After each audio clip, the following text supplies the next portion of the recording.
Welcome back everyone to the ultimate guide to Blender 3D rigging and animation, and this is where we left it off. Alright, so let's go to the next one, which is our moths and light. So if we click on that, we will see that we have one light and we have a moth. Our light is actually split off away from our moth, and this means that we can actually animate this light, so it's moving backwards and forwards or something like that. That's the same animation as what we went through in our swing animation. So this one here you could use. Did I actually click on? No, I clicked on them both. Let's just click that one off. This swing animation is pretty much the same thing as what you could do on this light. So let's close that down.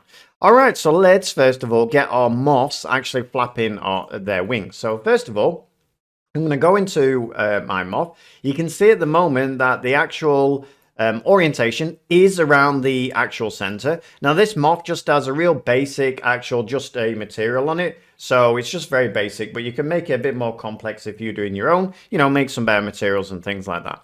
All right, so let's come in then, and what we're going to do first of all, we want to give this actually a shape key. So what I'm going to do is I'm going to come over to the right hand side where my little triangle is. I'm going to click it twice. So first one is the base, and then the second one is what we can actually alter. So let's come in. And what we'll do is we'll grab this full wing. I'm going to press R and Y, and I don't want to pull it from there. What I want to pull it from is this point here. So what I'm going to do is first of all, Shift S, cursor selected, and then I'm going to grab my wing again. But now if I pull it, you'll see it still pulls from here. I don't want that. So I'm going to press the little sideways V, and I'm going to go to 3D cursor. Then what I'm going to do now is I press R and Y, and I can bring it up. Then I'm going to go across to the left hand side and down the bottom where it says rotate. Just open this if it's not open. And what I want to do is I want to copy this. So I'm going to click it, Control C, copy it, and then let's come to the next wing. I'm going to press L and then R and Y. Put it up like so, and then I'm going to press Control V, and I'm just going to get rid of this minus. So if I minus, then it's going to be exactly the same as this one. And there we go. Now if I press Tab, you'll see that we have control over these wings, which is really, really nice. All right, so now what we need to do is we need to come in and we need to give this some noise to make them actually flap. So let's do that now. So the first thing I'm going to do is I'm going to come to Layout, and I'm going to make sure that this is on 1. So make sure it's on 1. Press dot to zoom into your moth again. And then all I'm going to do is I'm just going to come in and put the value, keep it on 0. So I'm going to press I, put an insert key, come to 200.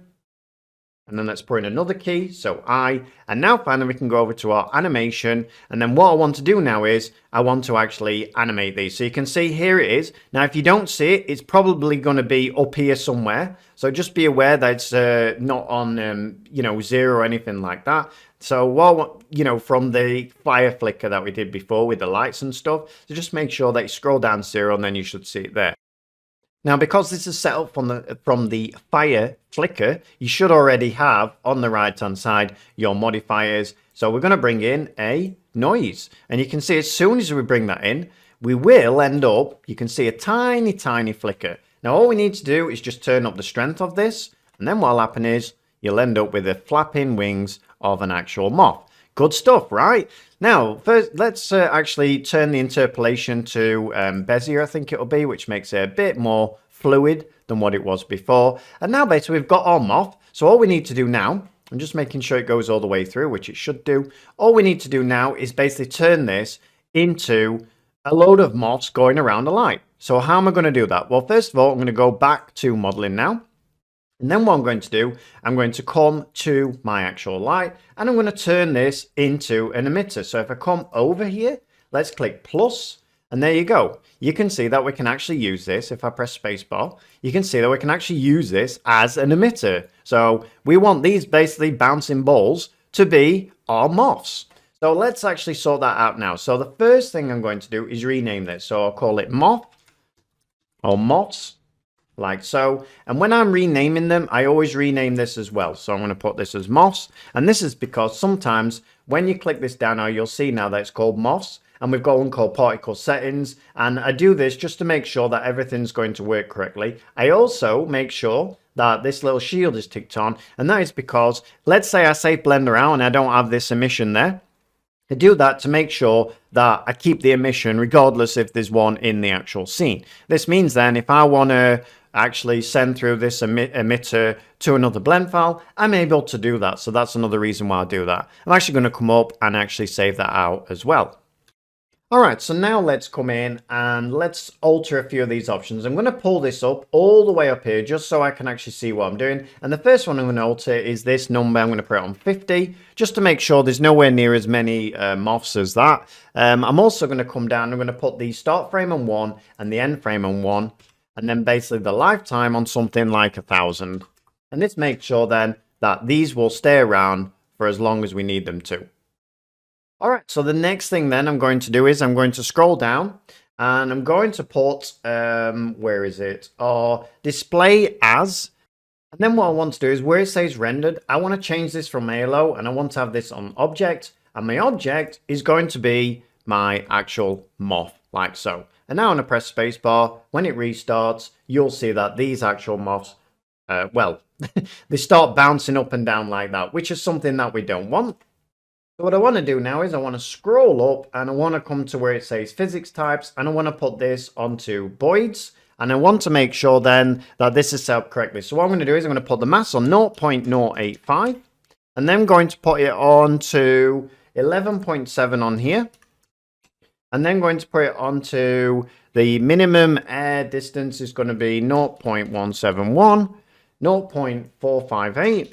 And we're just going to put these in for now. And then once we've done them, we can go through them and have a look at what they actually do. All right, so something like that. And then the air personal is going to be on 0. And now if I press spacebar, there we go. We're actually starting to have something happen.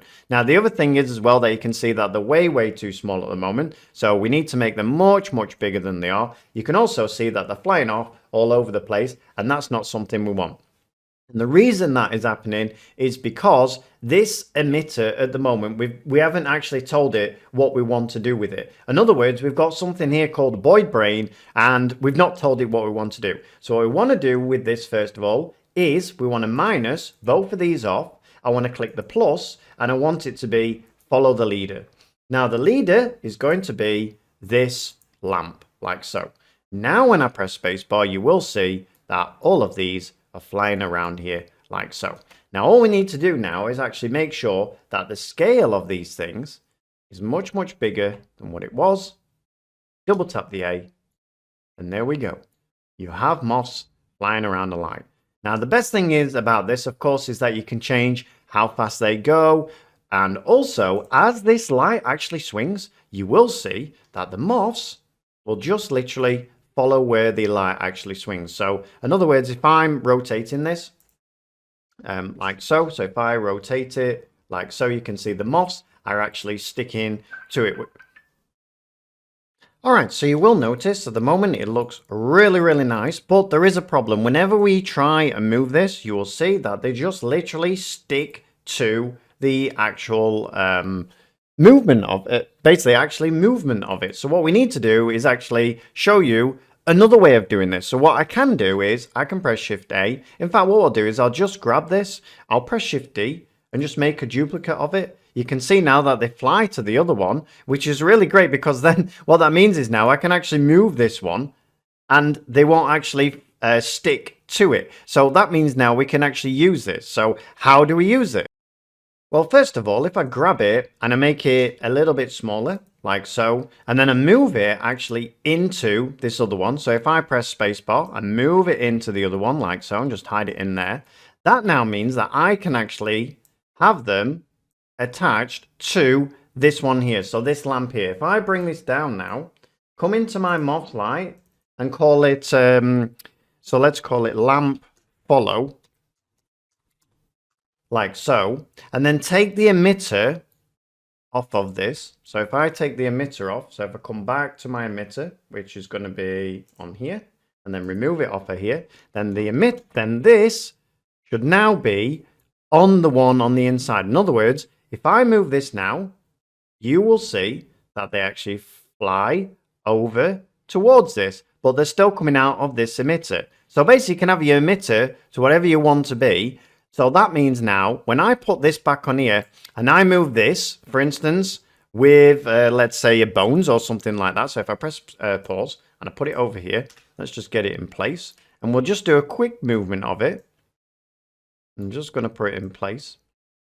like so. And then what I'm going to do is I'm just going to move it from here. So I'm going to grab, let's say, Alt-Shift click, Alt-Shift click, Shift S, cursor selected, and now I'll just move it from here. So I'll just put it onto layout, just to quickly show you.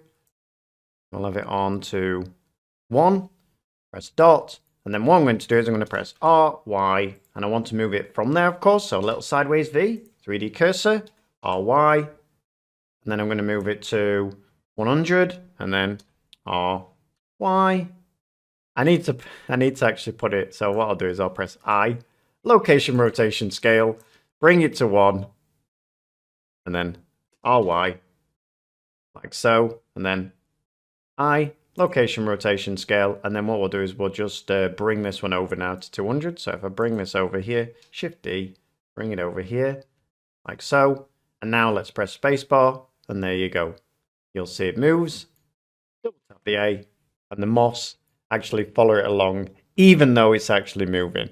So what you could do then is from there is, you basically put your emitter inside this one. Now I'll show you one more thing just before we finish this lesson. If we come over to our particle systems and we come down to viewport render, you will see we can hide our emitter. If you come to render, you can also hide the emitter like so. So now we've hid that emitter, that means that I can grab this one. So this one here, need to press a little sideways V again, come to individual origins, and then what I can do is I can make it a tiny bit smaller and bring it in to this one like so. So let's put it inside this one like so, small enough like so.